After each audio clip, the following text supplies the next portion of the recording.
యెషయా గ్రంథం 53వ అధ్యాయం 10వ వచనాన్ని మనం 10-11 10వ అధ్యాయం 10-11 వచనం. అతనిని నలుగగొట్టుటకు యెహోవాకు ఇష్టమాయెను. ఆయన అతనికి వ్యాధి కలుగజేసెను. అతడు తన్ను తానే అపరాధ పరిహారార్థ బలి చేయగా అతని సంతానము చూచును. అతడు దీర్ఘాయుష్మంతుడగును. యెహోవా ఉద్దేశము అతని వలన సఫలమగును. అతడు తనకు కలిగిన వేదనను చూచి తృప్తి నొందును. తృప్తి నొందును. చాలు మనం చదువుకున్నమాట బైబిల్ అప్పుడు పెట్టండి. మనం చదువుకున్నటువంటి మాటలు ఈ అధ్యాయం యెషయా 53 అధ్యాయంలో 2 ప్రాముఖ్యమైన విషయాలు ఉంటాయి. ఒకటి, మొట్టమొదటిగా ఏమంటే మనం చదువుకున్న 10వ వచనంలో అతని నలుగొట్టుట యెహోవాకు ఇష్టమైంది. రెండవది, ఇతడు నలగొట్టబడి వేదన పొందడంలో తృప్తి పొందిండట. ఏం పొందిండట ఆయన? అసలు మనిషికి దేనిలో తృప్తి? లాభంలో తృప్తి పొందుతుడు ఒకళ్ళు కదా. మన మనసుకు ఏదైనా బాగా నచ్చితే అప్పుడు మనం తృప్తి పొందుతాం. ఒకడు పాలు పరాకు నవ్వితేనే తృప్తి. కుక్క నవ్వలదో పంది నవ్వలదో కానీ వాడు మాత్రం బాగా నవ్వుతాడు, దాంట్లో వానికి తృప్తి ఉంది. ఒకటి ప్యాకెట్ ఆడితేనే తృప్తి, ఒకడు సిగరెట్ తాగితేనే తృప్తి. ఒకడు తనకు ఇష్టమైనది పొందినప్పుడు లాభపడతారు కదా. కానీ దేనిలో తృప్తి పొందిందటంటే నలగొట్టబడి వేదన పడి తృప్తి పొందిందట. నలగొట్టబడి వేదన పడి తృప్తి పొందిందట. ఇంకొక పై వచనంలో మాట ఏంటో తెలుసా? అతని నలుగొట్టుట తండ్రికి ఇష్టమైనది. అసలు ఏ తండ్రి అయినా తన కుమారుడు నలుగొట్టబడడం చూసి ఏ తండ్రి కూడా సంతోషించడం. అసలు దేవుడు అంటేనే ప్రేమ కదా. అందుకే యోహాను, మీరు చదవాల్సిన అవసరం, యోహాను పత్రికలో 3వ అధ్యాయం అంటాడు, దేవుడు ప్రేమ అయి ఉన్నాడు అని ఉంది. ఏ దేవుడిటులా తన అశువులు మన కొరకు బాపెనో, ఏ దేవుడిటులా మన కొరకు తన ప్రాణాన్ని అర్పించెనో, ఏ దేవుడు చేయలేని కార్యము సిలువ యజ్ఞంలో ఒక కార్యం జరిగిందట. ఏ కార్యం జరిగిందటంటే ఆ సిలువ కార్యము ద్వారా దేవుడు సంతోషపడే కార్యం జరుగుతుందట. దేవుడు సంతోషపడే కార్యం జరుగుతుంది. దేవునికి సిలువలో జరుగుతుంది. కొరడా దెబ్బలు, వేదన పడడం, గడ్డం పెరికి వేయడం, అతని మీద యేసు మీద గుమి వేయడం, ఆయన గడ్డం పెరగడం, ఆయన వీపుని నాగం చాలవలే దున్నడం దేవునికి ఇష్టమాయను అని వాక్యంలో ఉంది. ఏ కుమారుడినైనా ఎవరైనా ఎంత మిత్రులో శత్రువో ఆ కుమారుని తన కళ్ళ ముందే చేసి కొడుతూ ఉన్నప్పుడు ఈ ప్రపంచంలో ఎంత కసాని తండ్రి అయినా కూడా ఇష్టపడ్డాం. 2 ప్రాముఖ్యమైన విషయాలు ఇంకా ఏంటంటే, నలగొట్టడం దేవునికి ఇష్టమైతే నలగొట్టబడి కుమారునికి ఇష్టమైందట. నలగొట్టడం దేవునికి ఇష్టమైతే నలగొట్టబడడం ఎవరికి ఇష్టమైంది? కుమారునికి ఇష్టమైంది. అసలు వీళ్ళిద్దరూ సినిమాలో అంత శ్రమ పడుతూ తృప్తి పొందే సంఘటన ఏముంది? అసలు వీళ్ళిద్దరూ తృప్తి పడవలసిన సంఘటన ఏమై ఉండాలి? ఏ తండ్రి కొడుకులు కోరుకోనేటువంటి త్యాగం సిలువలో జరుగుతుంది. ఏ తండ్రి సంతోషపడని, ఏ కుమారుడు ఆనందపడని ఒక సంఘటన సిలువలో జరుగుతుంది, సిలువ యజ్ఞంలో జరుగుతుంది. అసలు సాధారణంగా ఒకడు నలిగిపోతుంటే, ఒకడు గాయమవుతుంటే తన ఎదురుగా ఉన్నటువంటి సమాజం కూడా ఒప్పుకోదు కదా. అరే నువ్వు బలవంతుడివి, బలహీనుడి మీద నువ్వు అలా వెళ్ళడం ఏంటి అని మనం అంటాం కదా. కానీ మరి నలగొట్టడం దేవునికి ఇష్టమైతే, నలగొట్టబడడం కుమారుడికి ఇష్టమైతే, ఆ నలగొట్టలో పడడం తృప్తి పొందినటువంటి కుమారునికి కావలసిన సంఘటన ఏముంది అసలు అక్కడ? వాళ్ళిద్దరూ ఆనందపడవలసి, సంతోషం ఇద్దరు అనుకున్నారట. నువ్వు నలగొట్టబడు, నాకు ఇష్టం కుమారుడు సిలువలు అంటే, తండ్రి నీకు నలగొట్టబడడం ఇష్టమైతే నేను నలిగిపోయి వేదన పొంది తృప్తి పడడం నాకు ఇష్టం అన్నట్టు ఆయన. వేదన పొంది తృప్తి పడడం. మనిషి సొలొమోను అంటాడు, మనిషి కన్నులు ఉన్నంత కాలం దేని మీద తృప్తి పడ్డట. అసలు ఏ విషయంలో మనిషి తృప్తి పడాలి? ₹1,00,00,000 ఉన్నాయి, ఆ కోటికి ఇంకొక కోటి సంపాదించాలి అని మనిషి అనుకుంటాడు. సాధారణంగా మనుషులు అనుకునే ఒక ఎకరం పొలం ఉంటే ఇంకో ఎకరం మనం సంపాదించాలనుకుంటాడు. 2 బిల్డింగ్లు అంటే ఇంకో బిల్డింగ్ నేను కట్టాలి. ఎంతవరకు తృప్తి?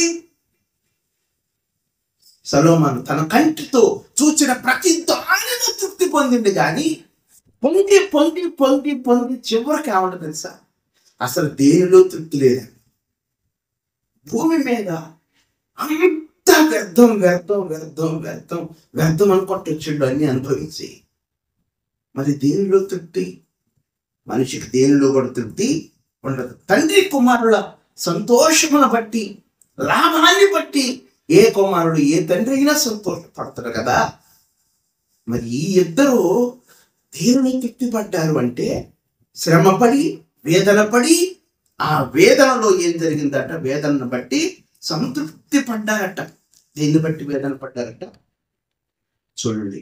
11వ వచనంలో ఏమండి ఆయన, 11వ వచనంలో అతడు తనకు కలిగిన వేదనను చూసి తృప్తి పడ్డాడట. ఏం పడ్డాడట? తృప్తి పడ్డాడట. తృప్తి పడవలసిన అవసరం సిలువలో ఏమిటి అనేది మనం ధ్యానం చేస్తే చూడండి. యెషయా 53వ అధ్యాయం 6వ వచనం. మనమందరము గొర్రెల వలె త్రోవ తప్పిపోతిమి, మనలో ప్రతివాడును తనకిష్టమైన త్రోవకు తొలిగెను.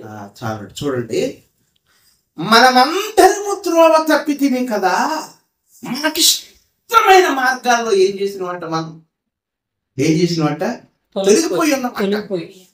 మరి సిలువ కార్యము దేనికి అంటే, సిలువ యజ్ఞములో యేసు తృప్తి పడడంలో, ఆయన తృప్తి పడి సంతోషపడడంలో గల కారణం ఏంటి అంటే, తమ మార్గముల భూమి మీద ఇష్టమైన మార్గములుగా మలుచుకున్న ప్రతి మనిషిని సిలువ దగ్గరకు తేవడానికి తృప్తి పొందిండట ఆయన.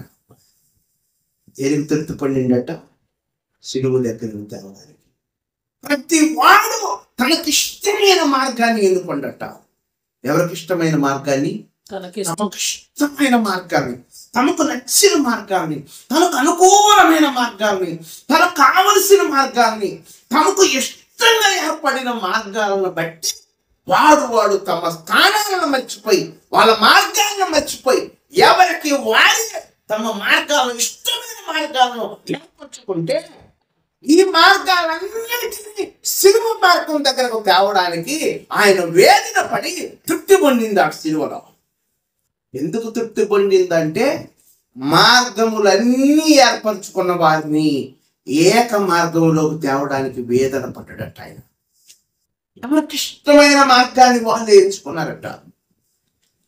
ఎవరికి ఇష్టమైన మార్గాన్ని వాళ్ళే పొందుకున్నారట.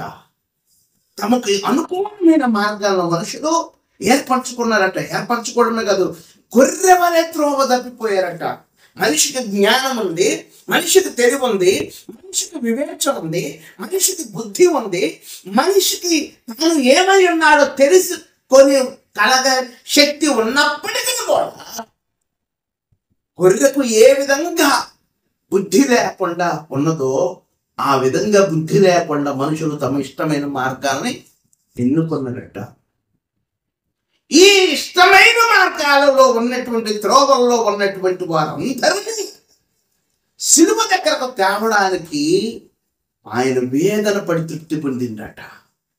ఒకనొక రోజు నేను సిలువలో యాగమైతే, యజ్ఞమైతే, చనిపోతే ఈ సిలువ మార్గంలోకి రావడానికి చాలా మార్గాలలో ఉన్నటువంటి వారందరూ ఏకంగా ఈ మార్గానికి రావడానికి ఆయన ముందు వేదన పడ్డాడట. ఆయన ముందు వేదన పడ్డాడట. మన మార్గాలు విభిన్నంగా ఉంటాయి కదా, మన మార్గాలు.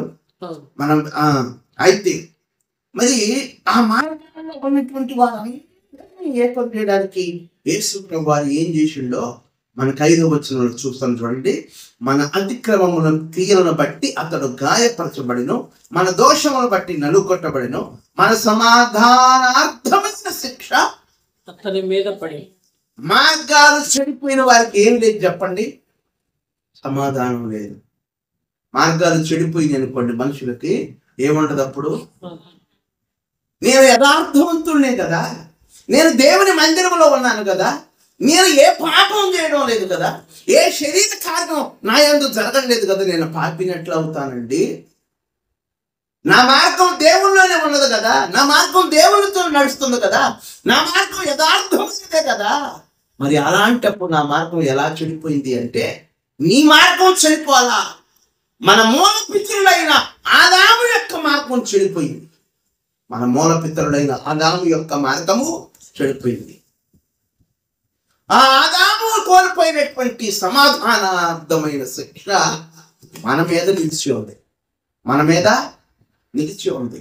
మన మీద నిలిచి ఉంది కనుకనే మనము క్రీస్తు స్వభావమైన వారమైనప్పుడు కూడా ఆదాము కార్యం మన శరీరంలో ఇంకా పనిచేస్తూనే ఉంది.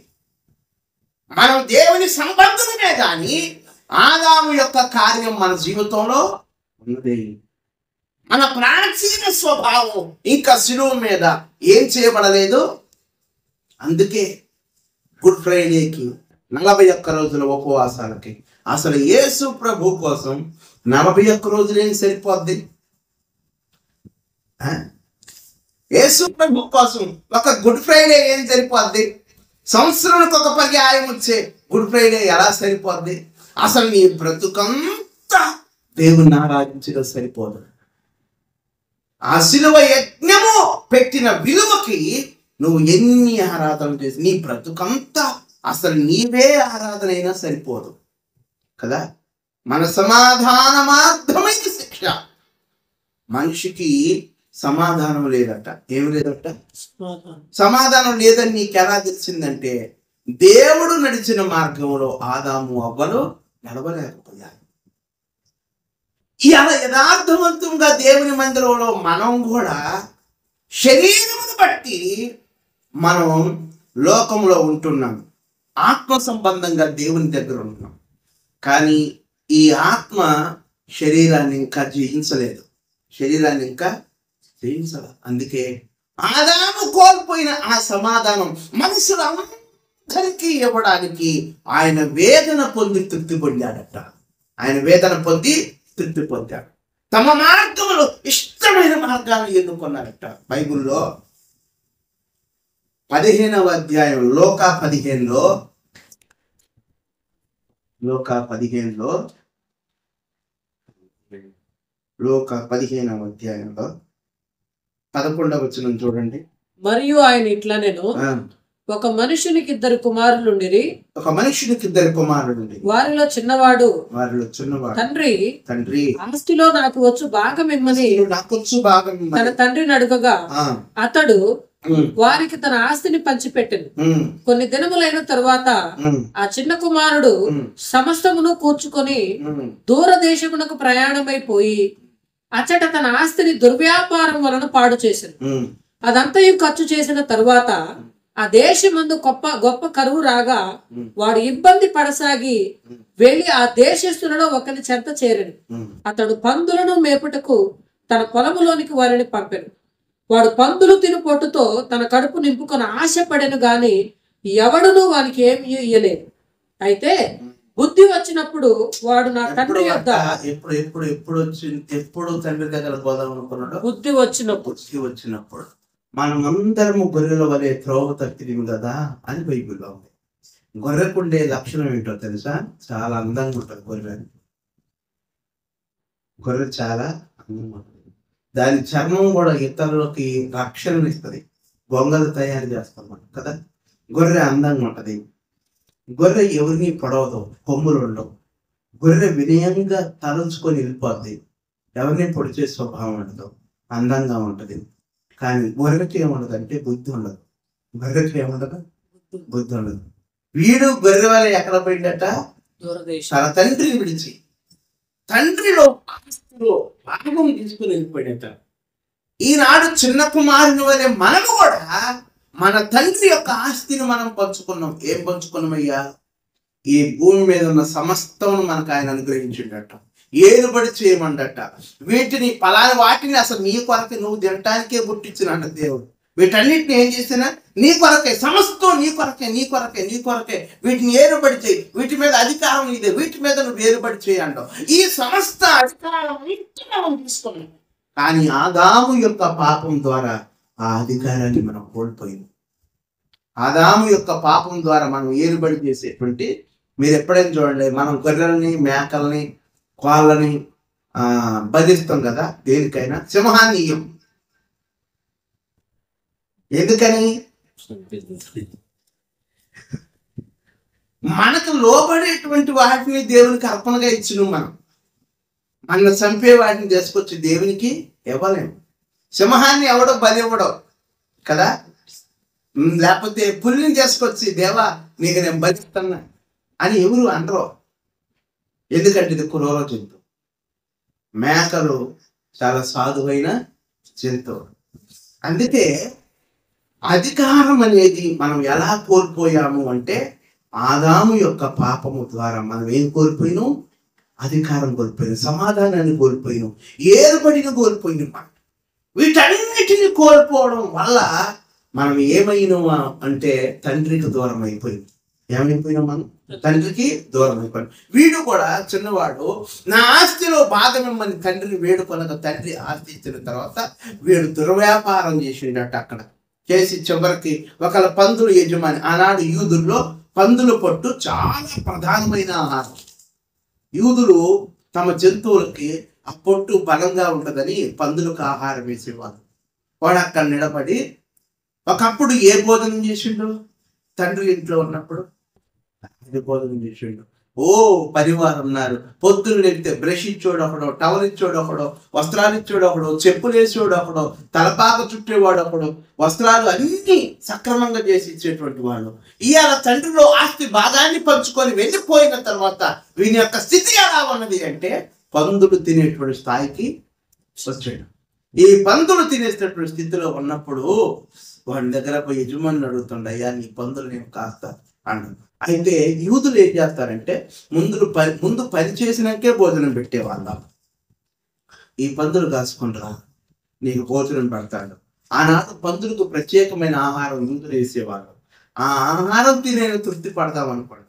అలా పడేటప్పుడు ఒక్కసారిగా ఆలోచించిండట, అసలు నేనేంటి, నా పొజిషన్ ఏంటి, నా స్థితి ఏంటి, నేనేమై ఉన్నా, నా తండ్రి దగ్గర నా స్థానం ఏంటి, నేనేమై ఉండాలి, నేను ఐశ్వర్యం ఉంటుంది.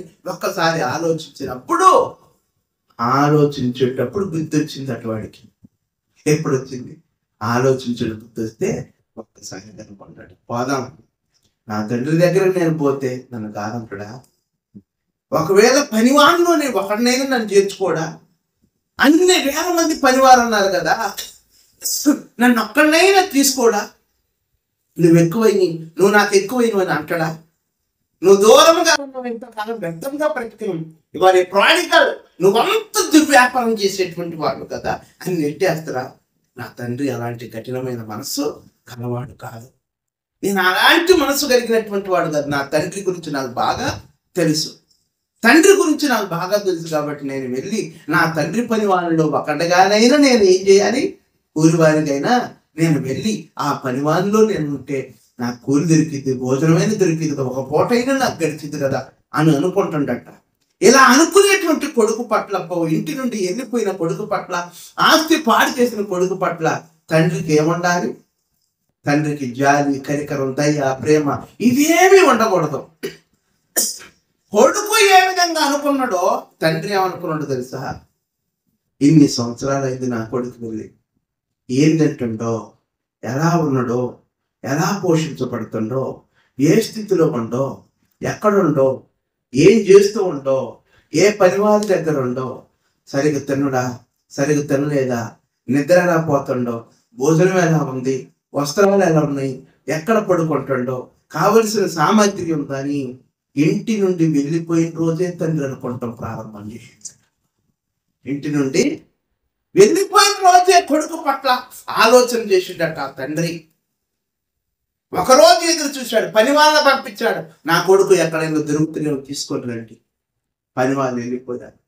పని వాళ్ళు వెతికి వెతికి వెతికి ఒక సంవత్సరం ఒకరు వెళితే మరుసటి సంవత్సరం, మరుసటి సంవత్సరం, మరో 4వ సంవత్సరం, ప్రతి సంవత్సరము ఒక్కొక్క పని వారిని పంపుతూనే ఉన్నాడట. మార్చి ఎందుకు మార్చి పని వాళ్ళని పంపిందంటే, ఒకవేళ మొదటి వెళ్ళినటువంటి ఆ పనివారు వాడిని గుర్తుపట్టి ఒకవేళ వాడిని నేను ప్రేమిస్తానేమని వాళ్ళు నా ఎద్దకు తేకపోతే రెండవ పనివాడికైనా జాతి కనికరం ఉంటుంది కదా.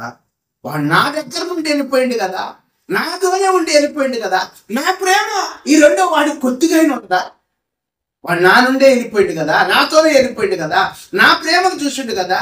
ఎవరో కావాలనేటువంటి వాళ్ళకి నేను భోజనం పెట్టేటప్పుడు నా దగ్గరది నాతో ఉండి ఇన్ని కార్యాలు, ఇన్ని ఆశ్చర్య కార్యాలు, ఇన్ని సూచకలు చేసిన వీళ్ళు ఒకవేళ వెళ్ళిపోతే వారైనా గుర్తుపట్టరా?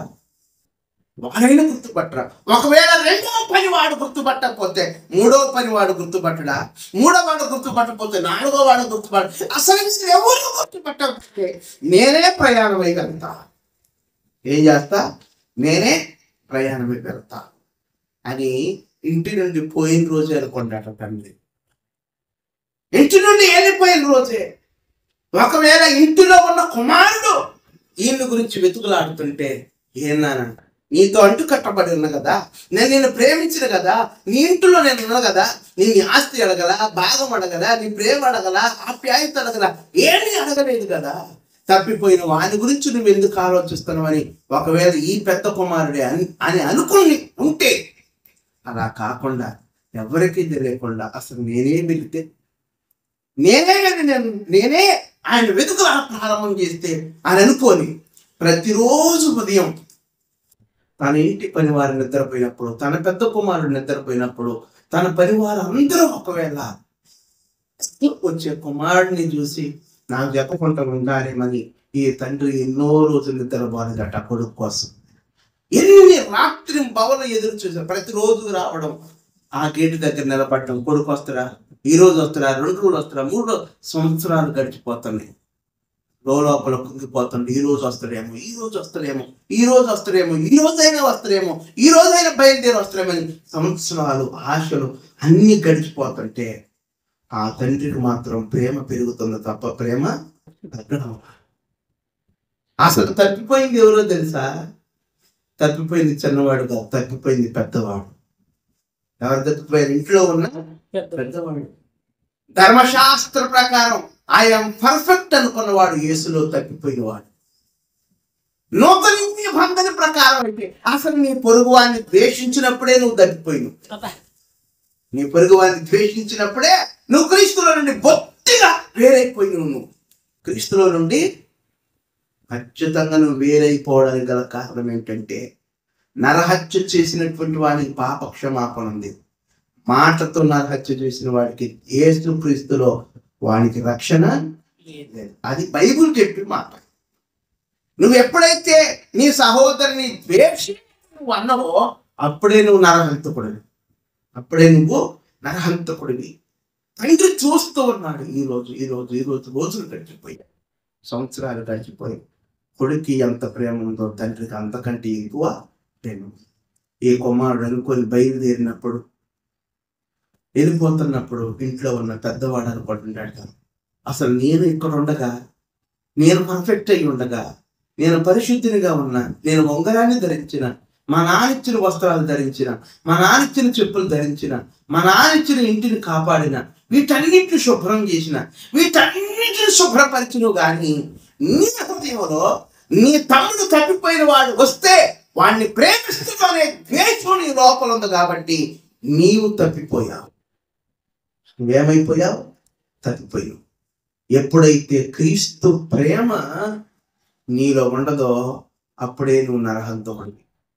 ఎప్పుడైతే క్రీస్తు ప్రేమ ఒకడు రక్షింపబడి నీ తోటి సహోదరునిగా వాడు కూడా నీ స్థాయిని సంపాదిస్తాడేమన్న అధైర్యం నీకున్నప్పుడు నువ్వు తప్పిపోయినటువంటి వాడివి, నువ్వు తప్పిపోయి జీవించేటువంటి వాడివి. ఇవన్నీ అనుకుంటుంటే తండ్రి మాత్రం కొడుకుని ఏమనుకుంటాడో తెలుసా? ఈరోజు వస్తాడా, రేపు వస్తాడా అని ముందే మేళగాలను సిద్ధపరిచిండట. ఏదో ఒకరోజు వస్తాడని, ఏదో ఒకరోజు తప్పిపోయి నా కొడుకు తిరిగి వస్తాడు, తప్పనిసరిగా వస్తాడని ముందే పనికత్తలని, వాయిద్యకారుని, వాయిద్యం వంచే వాళ్ళని, మేళగాలని, తర్వాత ఉంగరం తయారు చేసేవాడికి ముందే చెప్పిండట. ఆ రోజు వడస్తాడని అని సిద్ధపరచరా, ఎప్పుడో తిరిగి వస్తాడు నా కొడుకు నా ప్రేమ దగ్గర. కానీ వాటన్నిటిని రోజు ఒకటి సర్దిండట వారి కొరకు. ఏం చేసిండట? పని వాళ్ళని, మేళగాన్ని, వాయిద్యకారుని, వస్త్రాల వాళ్ళని, ఉంగరం తయారు చేసేవాడికి ముందే చెప్పేసిండట. వీళ్ళందరూ ఏమనుకోవాలి? తండ్రికి అసలు మైండ్ పోయిందట్టుకుందరా. ఎప్పుడో వాడిపోయిండు, పారిపోయిండు ఇంటి నుండి, ఆస్తి తీసుకొని పోయిండు, దుర్వ్యాపారం అయిపోయింది, ఇవన్నీ పాడైపోయినాయి కదా. ఈ పాడైపోయిన అన్నిటిలో కొడుకు కూడా పాడైపోయి ఉంటాడో అని అనుకోవచ్చు. కానీ తండ్రి మిషన్ కుట్టేవాడు చెప్పిండట, అయ్యా నా కొడుకు చాలా జాగ్రత్తగా కుట్టాలి, మీరు బట్టలు చాలా మంచి వస్త్రాలు కొట్టాలి, వాడికి పలానా చొక్కా మంచి అంచులు మంచిగా ఉండాలి, ఉదాహరణ రంగుతో చేయబడినటువంటి వస్త్రాలు ఉండాలి వాడికి. సాధారణంగా లోకస్తులు అనే వానికి ఏమి వేయొద్దు? వస్త్రాలు వేయొద్దు. నేనేం వేసుకున్నానో అదే వానికి వేయాలి. ఎందుకో తెలుసా? వాడు నా కొడుకు. వాడెవరో? నా కొడుకు, నా గర్భాన పుట్టిన వాడు. నేను మూల్యం చెల్లించి నేను కొనుక్కున్నాను, నేను మూల్యం కట్టి మరీ నా కొడుకు నేను చెల్లించుకున్నాను. అందుకే వాని వస్త్రాలు జాగ్రత్తగా. నా కొడుకు ఏది ఎంత ఉంటుంది అయ్యా? అయ్యా ఆయన లేడుగా, ఏది ఉంగరం తొడగడానికి నీ కొడుకు ఏది ఎలా జాగ్రత్త? నీకు అన్ని అవసరంలా. నేనేం చెప్తున్నా తెలుసా? వాడు నా కొడుకు, వాడు ఏలు, వాడు ముక్కు, వాడు కన్ను, వాడి స్థితి అంతా నేను ఎరిగి వాడిని ప్రేమించినటువంటి వాడిని. వాడు ఏది ఎంత ఉంటుందో నాకు తెలుసు, ఎంత ఉండాలి. నువ్వు ఉంగరం తయారు చేయి ముందే చెప్పేసిండట అందరికీ చెప్పేసి. ప్రతిరోజు ఎదురు చూస్తుంటే అనుకోకుండా ఒకరోజు ఏ కొడుకు అయితే ఇంటి నుండి పోయిండో ఆ కొడుకు దూరముగా ఉన్నప్పుడు చూసి పని వాళ్ళని లెక్క చేయరా, ఇంటోళ్ళని లెక్క చేయరా, ఎవరిని లెక్క చేయరా, ఎవరిని కూడా. ఇంకో 20 వచనం చూడండి ఒకసారి. వాడు ఇంకా దూరముగా ఉన్నప్పుడు తండ్రి వాణిని చూచి, ఎక్కడ ఉన్నప్పుడు చూసిండట? దూరముగా ఉన్నప్పుడే. ఈయన ఎవడు గుర్తుపట్టలే, అక్కడ ఉన్న వాళ్ళు ఎవ్వరు కూడా వాడిని గుర్తుపట్టలే. వాడు ఇంకా దూరముగా ఉన్నప్పుడు చూసి కనికరపడి ఏం చేసిండట?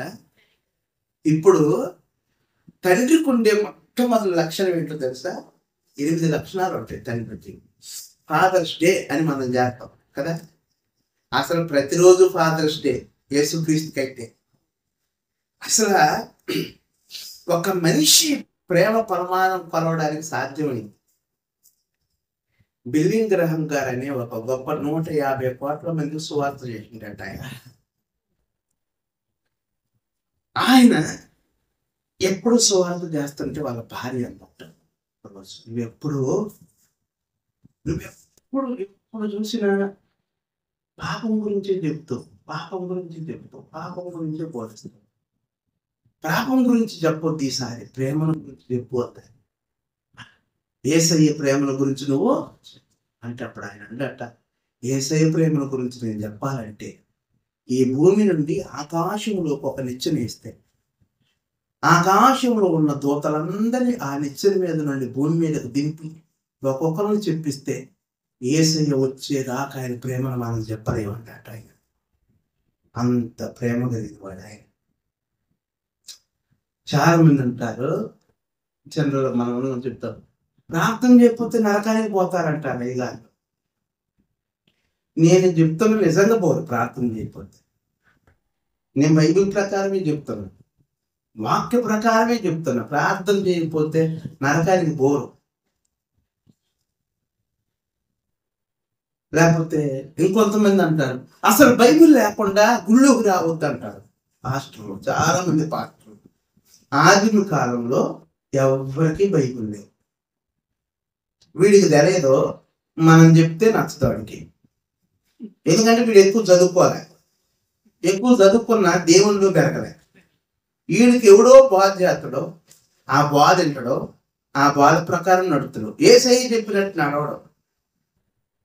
ఒక బాగా చదువుకున్న రమేష్ లాగా బాగా చదువుకున్న ఒక కెమిస్ట్రీ టీచర్ అట బైబిల్ చదువుతుండట. అయ్యగారు నేను నిజమైన ద్రాక్షవాన్ని అంటాడంట. ఈ విశ్వాసి, చదువుకున్న విశ్వాసి రమేష్ అలాంటి బైబిల్ చదువుతున్నాడంటే పాస్టర్ అంటున్నట్టు అరబక్ రాస్కల్ ఏమంటారా బైబిల్లో నేను నిజమైన ద్రాక్షావల్ని మీరందరూ ఈగలో అని చెప్తున్నట్టు ఆయన వాక్యం. విశ్వాసి అంటున్నట్టు కాదయ్య గారు ఇక్కడ తీగలని ఉందండి చూడండి అంటే నీకు అదంతా అనవసరం. మా గురువు గారు ఏం నేర్పిండ్రా? ఈగలన్నీ నేర్పిండి అంతే, నువ్వు అదే చదవాలా. అట్లా కాదండి, యేసయ్య అట్లా అనలేదు. నేను నిజమైన ద్రాక్షావల్ని మీరందరూ తీగలో. నోర్మోయ్, నేను అయ్యగారు నువ్వా? నేను దేవుని చేత పిలవబడ్డా ఏమనుకున్నావు? మా కుటుంబం దేవుని చేత పిలవదు ఏమనుకున్నావు? మేమంతా దూతల పరిచర్య మాది. నేను అంటా దూతల పరిచర్య, దేవదూతల పరిచర్య, అసలు యేసయ్య పరిచర్య నీదైతే తాగుబోతులు ఎందుకు నీ సంఘంలో ఉన్నాడు?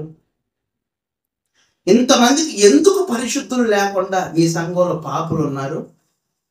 దశంభాగాన్ని దొంగిలించే దొంగలు ఎందుకు ఉన్నారు? అసలు నువ్వెందుకు దైవ సేవకుడిగా నువ్వెందుకు మరి దశంభాగం ఇవ్వవు దేవునికి? నువ్వు అందరి దగ్గర వసూలు చేస్తావు కదా, మరి నువ్వెందుకు ఇవ్వవు? నీ దేవుని పరిచర్య అయినప్పుడు ఈ పట్టణం అంతట్లో నువ్వు అక్కడమే ఉండాలిగా. ఈ పట్టణం అంతా నీ పాదాల కిందే ఉండాలిగా. ఇన్ని వేల సంఘాలు ఎందుకొని, కులాలను బట్టి పాస్టర్ల మీటింగులు.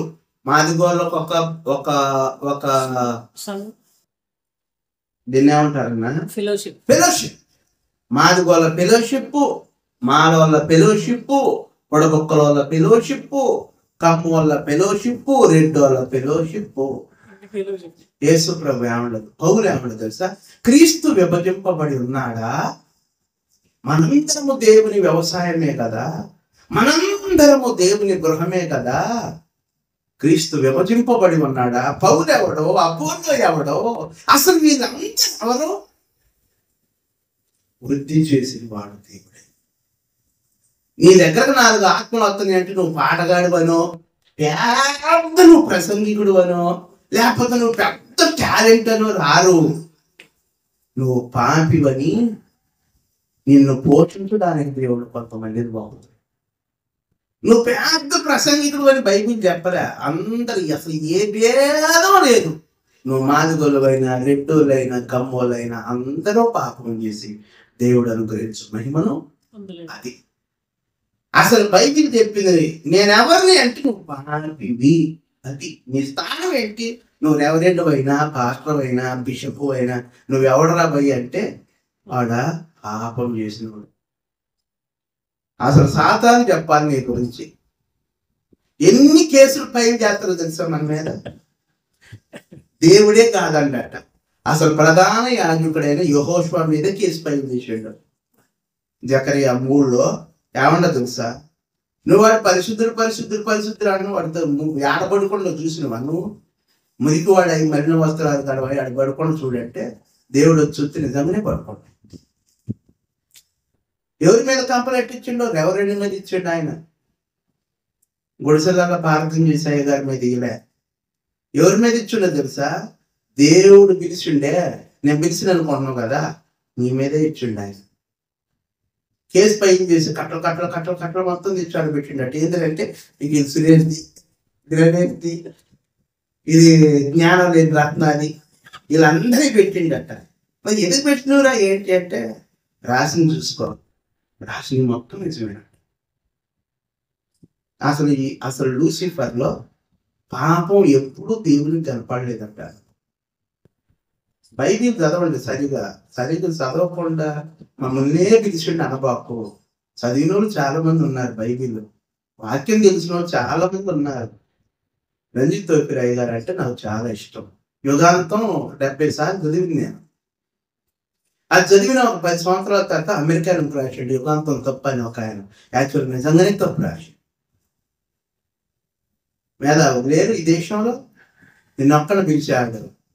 యాడ్ నేను పిలిచింది కేసు ఫైల్ చేసిన వాడు చెబుతుండో పడుకోండో, నువ్వు పరిశుద్ధుడు అన్నవా, నువ్వు యాజకుడు అన్నవా, నిరంతరం దూపం వేస్తాడు అన్నవా, ఒకసారి రా అంటే దేవుడు పోయి చూస్తే మలిన వస్త్రాలు గలవాడు ఉన్నాడట. ఏమై ఉండట? మంచిది. మరి ఇప్పుడు మలిన వస్త్రాలు కలిగాడని నువ్వు చెప్పింది నిజమే, కానీ ఇప్పుడు ఏం చేయాలంటే ఇదిగో వాని కేసు, వాని ఫైల్, ఇది మొత్తం వాని ఫైలే, యెహోషువ ఫైల్ అంటే అలాగన నా కొడుకుని పంపిస్తా, నా కొడుకు అతను వేదన పొంది యెహోషువ కొరకు తన రక్తాన్ని చిందించి ఈ అన్ని రాసినవు కదా, ఎన్ని కనపడకుండా సిలువ రక్తం పోస్తా, అప్పుడు నీకేం కనపడదు పో అన్నట్ట. అప్పుడు నీకేమీ కనపడదు. నువ్వు రాసినవు కదా ఒక ఫైల్ బ్లాక్ లెటర్లతో అక్షరాలతో, వాటన్నిటిని జరిపేస్తా. నువ్వు ఎట్లా జరిపేస్తావు? నా కుమారుని రక్తంతో. కేసు మొత్తం ఫైల్ ఎట్ట పెడితే చిందొచ్చి రక్తం ఆ యొక్క పేపర్ల మీద పెడితే వీరికి ఏం కనపట్టలేదు అట్లా. రమేష్ అప్పుడు చేసిన పాప మీదురా ఏడిపోయిందిరా అంటే, ఓరి ఎదవ అది కాదురా, ఆయన రక్తంతో తుడిపేసిరా. ఇంకా నువ్వు ఏడెత్తుకులు ఆడుకుంటావు, నువ్వు ఏడ చూస్తావు, నువ్వు ఏడ చేస్తావు, నువ్వు కనిపించేది లేదు కదా. ఏం చేసినవి చేస్తాయిరా దొంగలించిన. మరి నేను పొడుతుంటే నీకు బాధ అనిపించలేదా? బాధ అనిపించలే, తృప్తి పొందింది. నేను ఏం పొందినా? తృప్తి పొందిందట. తండ్రికి ఉంటే మొదటి లక్షణం ఏమని చెప్పింది నేను? కనికరం. ఏమని చెప్పినా? కనికరం. అసలు యేసయ్య ప్రేమను కొలవాలంటే ఆకాశంలోకి నిచ్చేసి దూతను పిలవాలంట. అంతకంటే కూడా శ్రేష్టమైనది ప్రేమ. నువ్వు ఈ ప్రేమను వదిలిపెట్టి కనికరపడి వాడిని జారిపడి కూడా దూరంగా ఉన్నప్పుడు పోయి చూసి వాడి మెడ మీద పడి ముద్దు పెట్టుకుంటాడు. ఆయన ఏం పడిందట? మెడ మీద పడి. వాడిని ఇంకా చూడండి అన్నమాట. లోక 15. వాడు ఇంకా దూరముగా ఉన్నప్పుడు తండ్రి వానిని చూచి కనికరపడి పరిగెత్తి వాని మెడ మీద పడి ముద్దు పెట్టుకొని, అప్పుడు ఆ కుమారుడు అతనితో, తండ్రి, నేను పరలోకమునకు విరోధముగాను నీ ఎదుటను పాపము చేసితిని, ఇక మీదట నీ కుమారుడనని అనిపించుకొనుటకు యోగ్యుడను కానెను. అసలు తండ్రికి అన్యాయం చేసిండు కానీ పరలోకానికి అన్యాయం చేయలే. ఇది అక్షరార్థంగా మనం చదివితే, కానీ వాడు మాత్రం తన పరలోకాన్ని గురించి కూడా ఆలోచించిండట. నా తండ్రికి నేను అన్యాయం చేసిన పరలోకానికి కూడా కానీ తండ్రి ఏమంటాడు తెలుసు? ఇవన్నీ వదిలిపెట్టండి కానీ, అదే వరబాబు నువ్వు మురిగ్గా ఉన్నా, ఎక్కడున్నా, వీళ్ళెవరు గుర్తుపెట్టరు, నీకు అది అంత అవసరం లేదురా అని ఏం చేసాడు తెలుసా? ప్రశస్త వస్త్రము త్వరగా తెచ్చి వీనికి కట్టి. ఎప్పుడు దేవంటాడో? సాయంత్రం చేయండి, మధ్యాహ్నం వెంటనే తెచ్చి ఏం చెప్పాడు తెలుసా? నేను చెప్తాను అంటే తెచ్చి ఏం చేసిండంటే వెమ్మటిని ప్రశస్త వస్త్రం తీసుకొచ్చి ఏం చేసిండు? కట్టి వీని చేతికి ఉంగరము పెట్టి పాదములకు చెప్పులు తొడిగించుడి, కొవ్విన దూడను తెచ్చి 25. అప్పుడు అతని పెద్ద కుమారుడు పొలములో ఉండెను. వాడు పొలము నుండి వచ్చుచు ఇంటి దగ్గరకు రాగా వాయిద్యములను నాట్యమును జరుగుట విని, అసలు వీడు రాకముందే అన్ని జరుగుతున్నాయి, వీడు రాకముందే అన్ని జరిగిపోతాయి. అసలు ఇక్కడ ఈ విషయం ఏంటంటే, కుమారుడు తప్పిపోయింది కానీ తండ్రి మాత్రం తప్పిపోలేదు. కుమారుడు ఇంటి నుండి తప్పిపోయింది కానీ, తప్పిపోయినా కానీ నా కొడుకు ఆడికి పోడు, నా కొడుకు ఎక్కడికి పోడు. ఆ పోయినా భక్తులే ఆడికి పోతారు అనుకోని ఏం చేసిండట? అసలు వీళ్ళెవరూ రాకముందే మేళగాన పిలిచిండట, వీళ్ళెవరూ రాకముందే వాయిద్యం పిలిచాడు. తండ్రికి ఉండే మొదటి లక్షణం ఏంటంటే కనికరం పడే స్వభావం. ఏ స్వభావం? కనికరం కలిగిన వాడు. 2 క్షమాపణ కలిగిన వాడు. 3వది ఏంటో తెలుసా? ఎదురు చూసేవాడు. 3వది ఎదురు చూసేవాడు. 4వది పాపమును మన్నించేవాడు. 5వది క్షమాపణ కలిగినటువంటి వాడు. హృదయాన్ని హత్తుకునేటువంటి వాడు. నీ దోషములను వీటిని కప్పేవాడు. వీటన్నిటిని బట్టి వేదన పడి నీ కొరకు తృప్తి పొందేవాడు ఆయన. వీటన్నిటిని బట్టి ఏం పడేవాడు ఆయన? తృప్తి పొందేవాడు. అతడు పొందిన దెబ్బల చేత మనకు స్వస్థత కలుగుతున్నది. అతడు వేదన పడి నీ కొరకు నా కొరకు ఏం చేసేటట్టు ఆయన పడినాడు. ఎప్పుడు అనిపిస్తుంది తృప్తి? ఒక మనిషికి లాభం కలిగినప్పుడు, దేవునికి తన కుమారునికి లాభం జరిగిందట. ఏం లాభం జరిగిందంటే, తమ మార్గములను తప్పుకున్నటువంటి వారు, గొర్రెల వల్ల త్రోవ తప్పిన వారు ఒకరినొకరు సిలువ దగ్గరకి పిలువకుండానే వస్తారట. దాన్ని బట్టి 2000 సంవత్సరాల ముందే మనందరం త్రోవ తప్పిపోతామని ఎరిగి, ఆదాము పాప స్వభావం మనలో ఉంటుందని ఎరిగి, ఆ పాపమును తొలగించడానికి నీ కొరకు నా కొరకు ఐగుప్తిలో ఒకసారి సిలువ వేయబడి, రెండవసారి ఈ భూమి మీద సిలువ వేయబడి, తన రక్తాన్ని నీ కొరకు నా కొరకు అర్పించి, ఆ రక్తమంతా పోయినంత మట్టుకు శ్రమపడి వేదన పడి తృప్తి పొందిండట ఆయన. అలాంటి తృప్తి ఎందుకు పొందిందంటే, కోల్పోయిన నీవన్నిటినీ మళ్ళా నీకు అనుగ్రహించడానికి తృప్తి పొందిండట ఆయన. ల్యాప్టాప్ పోయింది నేను బాధపడను, రేపు సాయంత్రమే దేవుడు ఎత్తుడు వాటన్నిటినీ సమకూర్చుతుంది. ఆనందపడాలి దాన్ని పోతే మనం. ఎందుకంటే ఆయన తృప్తి పొందినాడు శిలువలో నీ కొరకు నా కొరకు. నువ్వేదో ప్రార్థన చేయనందుకు దేవుడు చంపడవు, తిరిగాడు తాగుతున్నందుకు అమ్మటే ఊరేయడో, ప్రార్థన చేయకపోతే లేండ్రా నేను ముత్యాలమని మిమ్మల్ని గోశాత గొంతును అంట ఆయన. ఎందుకంటావు అంటే, నీ పట్ల ఆయన ప్రేమ కలిగి ఉండ కాబట్టి, ఆల్రెడీ నీ కొరకు ఆయన తృప్తి పొందిండు కాబట్టి, నువ్వు తప్పిపోయినా అనేక తప్పిపోయినా నీ కొరకు ఎదురు చూస్తాడు కాబట్టి, నేను ప్రేమిస్తాడు, నీ మీద కరికర పడతాడు కాబట్టి ఆయన వేదన పడి నీ కొరకు తృప్తి పొందాడు. కోల్పోయినవన్నీ మరలా దేవుడు నీకు అనుగ్రహించును కాక. ఇదే వాక్య సందేశాన్ని వచ్చే వారం మళ్ళా మనం ధ్యానించాలి. తర్వాత చదివి ప్రార్థన చేద్దాం. మంచిది. మన మధ్యలో ఉన్న రమేష్ అని ప్రార్థన చేస్తాం.